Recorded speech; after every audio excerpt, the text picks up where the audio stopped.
we now bring in the master of all things FC Cincinnati, Pat Brennan, to break down what has been an eventful few weeks for FC. Yeah. They are looking for a new manager. They have a new general manager in Chris Albright. And yet again, the franchise kind of hits reset and let's try again. Yeah, Chris Albright, who FC Cincinnati played his former team and was kind of victimized by a machine that he helped build in Philadelphia. It was a great example of, I think, the way Philadelphia Union came into TQL Stadium, beat FC Cincinnati 2-1. You saw a lot of the things that Chris Albright did for that organization that made him such an attractive candidate for FC Cincinnati. But right now you saw FC Cincinnati, like you said, kind of still bottoming out, Albright getting his legs under him here in Cincinnati, and against the Philadelphia team last night that was comprised of, it was almost half an academy team. They had 5 players aged 20 and younger in that team. They still lose 2-1. So what that tells me is that Chris Albright has a lot of work to do here in Cincinnati, but there's the hire of Chris Albright is being praised around MLS, and there is some belief that maybe now FC Cincinnati has the guy in place to get this thing finally, after 3 seasons, going in the right direction. Do you think that there's a reasonable, I guess, if a fan's freaking out over, again, you know, they thought they got it with Jaap Stam and things started trending in the right direction. Now all of a sudden Jaap's gone. They looked like Gerard finally, they were spending money. They brought in these new guys. Is it reasonable for fans to freak out a little bit with the reset button yet again? Yeah, sure, because it's not worked yet since this team went to MLS.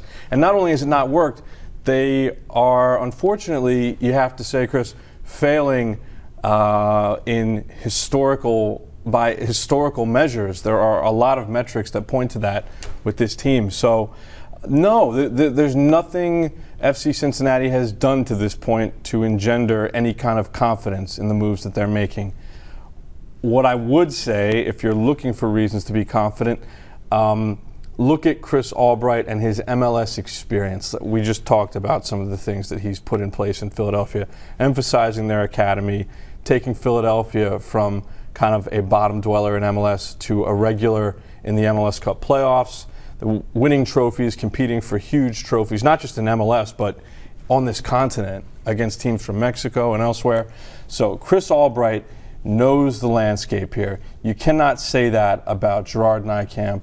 You cannot say it about Jaap Stam, although he became more familiar with it. And these are great soccer minds, but MLS is just such a niche league, and it's funny in ways that it's just different from other leagues in Europe, like where some of the now former FC Cincinnati decision makers had come from. It's a salary cap league, and it's a salary cap league with all kinds of quirks. So you need someone that knows how to navigate that. Chris Albright knows how to do that. And really, he is the first person that will hold his position in this organization that has the background to back it up, to make give people a reasonable amount of hope that this could be the right hire. But, you know, he's got to go and show it now. And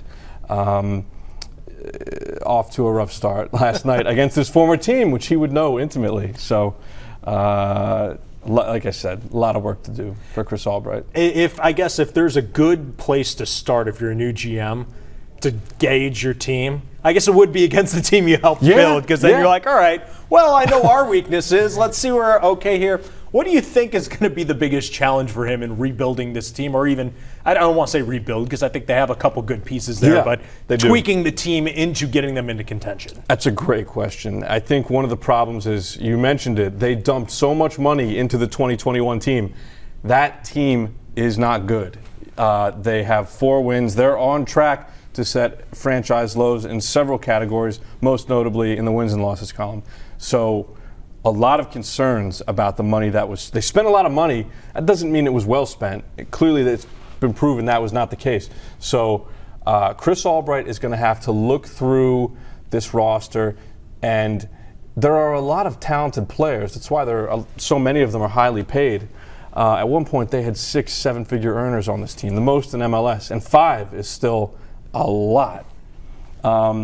he's got to take these individual talents and make a real team from that with a core and complementary pieces and guys that know their roles, Chris. That's a big one. I don't think there are enough guys that are bought into the team concept, certainly at this point in the season with FC Cincinnati. You can certainly look back over the course of, the 28 matches they've played so far, ask questions about whether or not, if and to what extent these guys were bought into the team concept. So Chris is going to have to trim some fat from this roster where he can. The problem there is a lot of these guys are locked up for a few more years.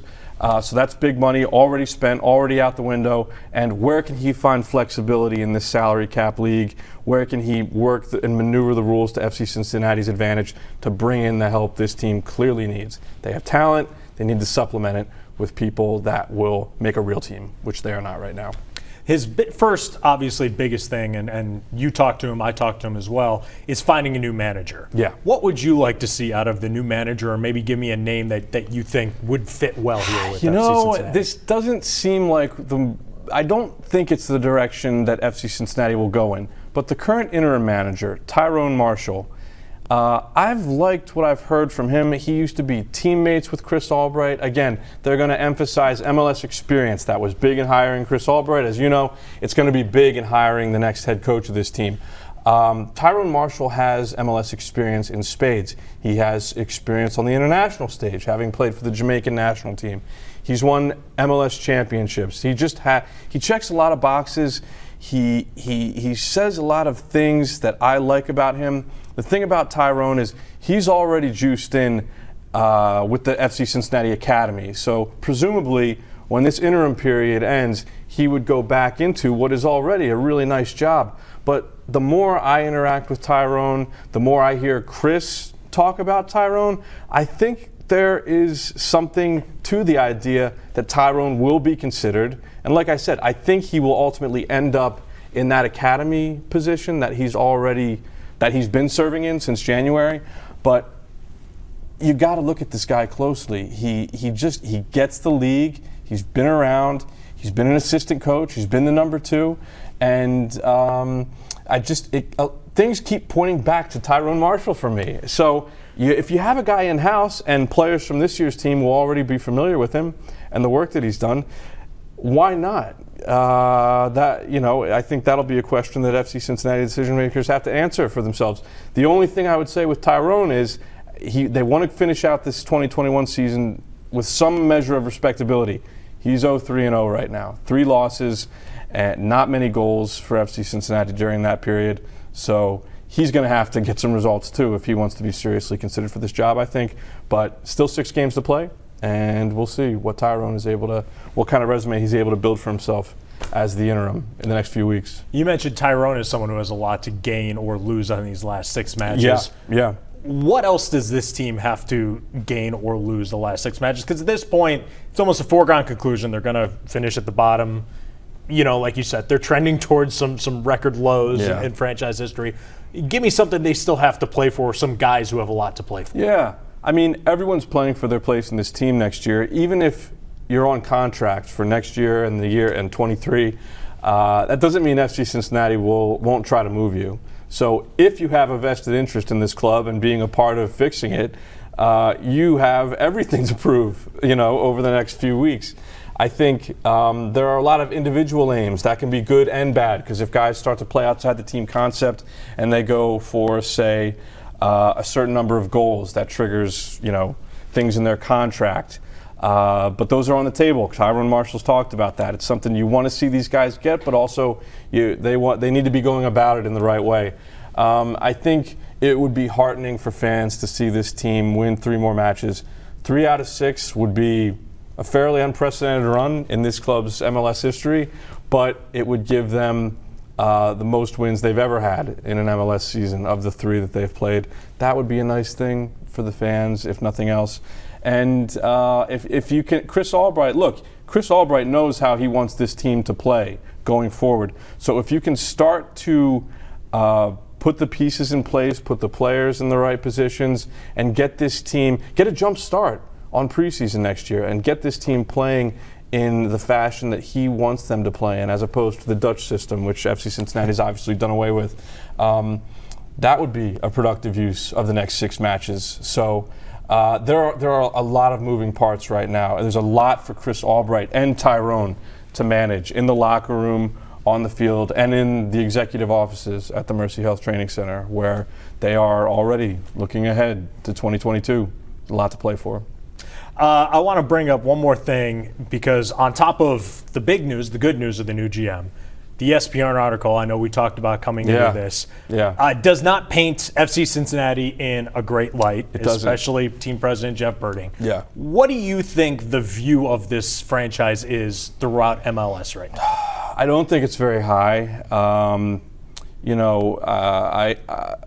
In my job, I'm fortunate that I get to travel around to the other stadiums in MLS and interact with the beat writers there and some national writers. Been doing that a lot lately, frankly, as it looked like FC Cincinnati would be entering and has entered another moment of transition. The opinion of FC Cincinnati is not high. You can't fault people for that, because they are mostly focused on the teams that they work for and or cover.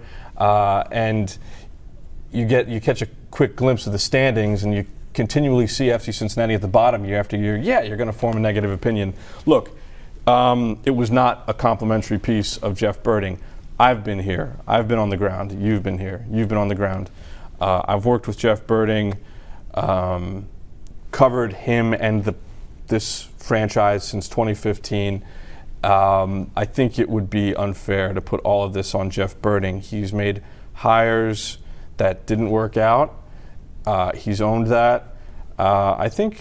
I was thinking today, Chris, players have to own a share of this as well. Like we were talking about earlier, FC Cincinnati spent so much money on this team, and it was not a team that was primarily constructed by Jeff Berding. So what are the players' roles in the failings of this organization? But getting back to your original question, yeah, there are concerns and a lot of question marks about FC Cincinnati. It doesn't benefit anyone for a team like FC Cincinnati to fall this far out of contention year after year after year. It's a league of parity. The salary cap is in place in MLS to keep clubs like FC Cincinnati competitive for as long as possible into the season. And that's not working for them. The hires they make aren't working for them. The players they bring in that are super talented are not working for them. So, there is, to say the least, there's skepticism of this team. There's skepticism of how Jeff Berding runs the organization as the president. But there's I promise you, there's plenty of blame to go around. And when you're someone that is not showing up to training every day to cover this team, I think it's easier to point some of the broad strokes out. But as I look out on this team, like I said, I've been around it since 2015. There are good things happening at FC Cincinnati. The only thing that's missing right now is that first team product on the field at TQL Stadium. TQL Stadium, the fans deserve better. The stadium, it's a palace. The stadium deserves better. And I know Jeff wants to get it right. And we'll see. He told me in an interview last week after the Chris Albright hire went final, that hire was arguably the most important in FC Cincinnati history. So Jeff knows what's at stake right now and with the GM that he hired, and they will leave no stone unturned in trying to right this thing, get it going in the right direction. It's the calling card of any franchise that struggles. There's always next year, and there will be next year for FC Cincinnati to hopefully turn the corner.